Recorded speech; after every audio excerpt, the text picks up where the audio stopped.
Welcome back to our personal finance course. Today we're going to do protecting ourselves from hardship. Now, last week's homework assignment was to go ahead and create a budget that had an emergency fund. So we should have created that and made sure that we had an emergency fund before we did variable expenses. Then we were supposed to create 10 variable expenses or prioritize, identify 10 variable expenses that are almost sacred to us, that really give us that pep in our step, because we need to make sure that we have the things that matter to us. If we don't, it's going to be very difficult to stick to our budget. And then all this work you're doing to try and get on the right path will get thrown out. And we want to make sure that doesn't happen. Then you were supposed to go ahead and start identifying your debt. And then finally, we were supposed to see if you could stick to your budget. We want to make sure that you were able to follow through with the commitments you made to yourself. And if you weren't able to, then we need to make adjustments. And now that we have those 10 variable expenses we know that are extremely important, we know where we need to start cutting from. And if we have to get into those 10, we know we start with 10 and then 9 and then 8. We want to make sure that the ones we think are the most important, we don't get rid of, even if they're a higher expense, because we need to make sure we enjoy life. Because if life isn't worth living, then what's the point? Now that we went ahead and went through our homework, we need to go ahead and start talking about how we're going to protect ourselves from hardship. And whenever we're protecting ourselves from hardship, we really need to focus on limiting our losses. And how do we do that? We want to make sure we don't get in further loss, and we want to make sure that we don't have loss now, or limit the loss that we have now. The first thing we need to do then is create an emergency fund. Now, there's 3 types of emergency funds that exist. You have the 1-month emergency fund, and this is something I highly recommend you set up within a 6-month time frame, because you want to go ahead and make sure you're protected as soon as possible. The 1 month will actually make a huge difference on some of the decisions you make in everyday life, because you have a certain level of protection. When you're doing that, you really need to focus on cash liquidity. You need to make sure you're dealing with only cash or savings accounts. You want to make sure that your money is not tied up in something where there will be a penalty when you take it out. Because if there is a penalty, then what? You have to go ahead and have more than your monthly budget, which means it takes longer, which means you're going to have to cut more of those variable expenses you love. And that is a nightmare. What does that do? Once again, that gets us going towards the path of messing up and going down the wrong path and throwing everything away. And we don't want to do that. Now, when we get to our 3-month, because once we have a 1 month, we want to go to a 3-month. And when we get to the 3-month, we can go ahead and start diversifying. A 3-month, probably we want to go ahead and take a year. So if you need to make adjustments on the 1 month to get to the 1 month within 6 months, and you need to make adjustments to your original budget, I highly recommend doing that. And then you can go ahead and adjust that after to go ahead and reduce it, so that way you have a year to get to your 3-month. And that will definitely help you, because it's almost like a reward, right? It's kind of like, getting ice cream after you've lost the first 30 pounds, right? It's something that just kind of, it's something you really enjoy, and you get some of your variable expenses back, and it's really going to put you in a good mood, because you can see the progress, you can feel the progress, you have a true accomplishment. And when you get to your 3-month, like I said, you can be a little bit more flexible, and I recommend doing 10% CDs. And part of the reason there is because with your CDs, you can have a 6-month CD and you'll get a better return on investment. And that's when you start having money actually make money for you. And that's where really people start to accrue wealth. Now, do they do that with CDs? No, but every place needs to have a starting point. And CDs is a good starting point for any individual.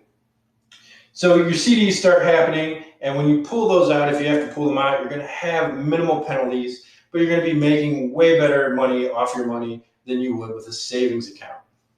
When you start getting to the 6-month fund, that's really where you're giving yourself a lot more financial flexibility. It allows for you to make better decisions, and it gives you more freedom in your life overall. If somebody puts you in a situation at work that you don't like, you might be able to go ahead and stand up for yourself a little bit more, because of the fact that you do have some financial security. Now, when you're dealing with a 6-month emergency fund, really you want to go ahead and accrue that over 3 to 5 years. And when you're doing that, you can actually diversify your portfolio even more. I highly recommend 20% CDs, and 20% bonds. Whenever you're dealing with bonds, you can go ahead and get interest payments every month and turn around and accrue that and then invest in more bonds. Or you can go ahead and take that and invest it in more CDs. And then, of course, your CDs, you keep flipping every 6 months. And what ends up happening, it's like a snowball. All of a sudden, the money just gets bigger and bigger and bigger and bigger as it goes downhill. And that's really what we want to do, is we want to have that money continue to grow. Because if we don't have an emergency after we have that 6-month fund, then we can go ahead and have that money continue to build and continue to grow and continue to build and continue to grow, at least 40% of it. 60%, you still have cash liquid, cash fluid, in case of a huge emergency, a market crash, something comes down where there's a huge credit crunch and somebody steals your credit cards and you need to have cash in order to fix your car because you had to cancel all your credit cards and you had to go ahead and do the fraud reports, and now it's a nightmare. So anytime you're dealing with a big emergency, you still want to have that 60% liquidity. Now, once again, whenever we're dealing with protecting hardship, the other thing we have to focus on is limiting our losses. So this is limiting our losses future-wise. This is making sure we don't incur more debt and put ourselves in a worse financial situation. But how do we protect our good financial situation once we have that 6-month fund or once we have that 3-month fund? Well, we do that by limiting our losses. And how do you limit losses? Proper insurance. When dealing with insurance, you really have a couple terms you need to know. Compensation. What is compensation? That's the amount you're going to receive when an event occurs. You also need to know what your deductible is. So say you have a car accident, right? And they're going to pay you $9,000 for your car, but if your deductible is $500, really what are you getting? You're getting $8,500. So that's the amount that's actually going to be taken from you first before you're actually paid a cash value. And then finally, you need to know what your premium is. And your premium is what you are paying to go ahead and get that coverage. Now, there's really, I like to say, 2 types of insurance, and that's basically income protection, income insurance, and budget protection, budget insurance. When you're dealing with income, really you're dealing with disability, accidental health, life. Whenever you're dealing with whole life, you can go ahead and have a point where the money will actually pay the premiums later on. And then eventually you can go ahead and actually take that money out with lower penalties. So that is truly building future income. Whenever you're dealing with car, with health, with homeowners or renters insurance, you're really focusing on protecting your budget, protecting your assets, and protecting yourself from possibly having to file for BK. When you're dealing with budget, you're not going to have a set compensation. Now, with your insurance for income protection, you're going to have more of a set compensation. So if you get hurt, it's going to pay X amount a month for your disability. If it's the whole life, once you get to a certain point, you can start taking out money just like a Roth IRA at 50 years old, 60 years old, what have you, depending on when you set it up. But when you're dealing with your budget protection, you really don't have a set compensation. It's more variable. And that's why whenever you're really dealing with insurance, I really think you need to focus on loss and limiting loss. So how do you do that? You really do that by focusing on what your premiums are and what your deductible is. So I went ahead and put together 2 different plans for you. And we have Plan A and Plan B. And this is for renter's insurance. So with renter's insurance, we're going to say Plan A has a $2,000 deductible. It costs $10 a month. And let's say in a year, you may have 1 incident, right? So we're going to say over the course of a year, that essentially would give us a total loss, if an incident occurred, of $2,120. Now, if we go with Plan B, it seems like it's a more expensive insurance, but is it worth it? And this is basically how we do a cost-benefit analysis. We say, okay, the deductible is $500, but I'm paying $40 more. I'm paying $40 a month, so I'm paying $30 more a month Is it worth it? Well, over the course of 12 months, what do you got? You got $480 in premiums, you got your $500 deductible, so your total loss would be $980. So your total loss is almost half of what it would be under Plan A.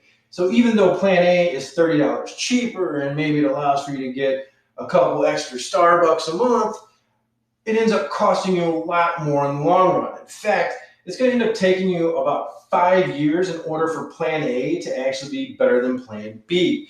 And at that point, most of those assets have depreciated. You might be able to get a cheaper TV. I mean, look at how many people get a new TV every 3 or 4 years to begin with. Every Black Friday, boom, I see TV ads. Right before the Super Bowl, I see TV ads. So when you're dealing with that, I personally think you really need to get into a situation where you're protecting yourself for your first 5 years. It's kind of like a business plan. Whenever you're dealing with a business plan, you want to have a 1 year, a 3 year, and a 5 year business plan. If you go beyond 5 years, it's a little absurd. And the reason why is pretty simple. There's going to be market fluctuations. There's going to be new technology. There's going to be a lot of different things that occur over the course of 5 years. So whenever you're doing a cost-benefit analysis, I really think you need to focus on the 5 years or less. And whenever you're doing that, obviously Plan B is the right one. Now, you are able to see how to do a cost-benefit analysis. You currently have insurance. If you don't, you're probably looking at getting insurance, whether it be for your car, whether it be for renter's insurance, whether it be for health, whether it be for disability, any of those things. You need to go ahead and do a cost-benefit analysis. That's your homework for this week. I want you to go ahead and create a new budget to make sure that your emergency fund will be covered, your 1 month emergency fund will be covered within a 6 month time frame. And if that means you have to adjust some of those 10 variable expenses that you felt you couldn't do without, go ahead and do that. Then I want you to go ahead and take a look at the insurance you have. I want you to do a cost-benefit analysis of 3 different options, preferably 3 different deductibles for each type of insurance you have. If you want, you could go ahead and shop 3 different carriers as well. It all depends on how much free time you have. It's actually probably easier than you would believe, especially if you reach out to an agent that works with multiple carriers, because they can go ahead and actually shop the different carriers for you. And then after you do that, I want you to go ahead and make sure you identify all your debt and what you're using your debt for. Already you're supposed to go ahead and start identifying some of your debt. I want you to go ahead and make sure you identify all the debt that you have now. And I want to make sure you identify what you would see as possibly future debt. If you have an older car that you have completely paid off, but you really are feeling like you want a new car, then obviously a new car would be future debt. You need to start thinking about, is that something you need right away? Is that something that's going to fit in your budget? How long is that going to take to pay off? And how we eliminate that debt is going to be stuff we focus on next week, because not all debt is bad debt. Some of that debt we need in order to earn income. We need in order to live life. Identify your debt, go ahead and adjust your budget, shop your insurance, get 3 different levels of deductibles, do your cost benefit analysis for no more than 5 years to see which plan is going to be best for you, and we'll reconvene next week and go from there.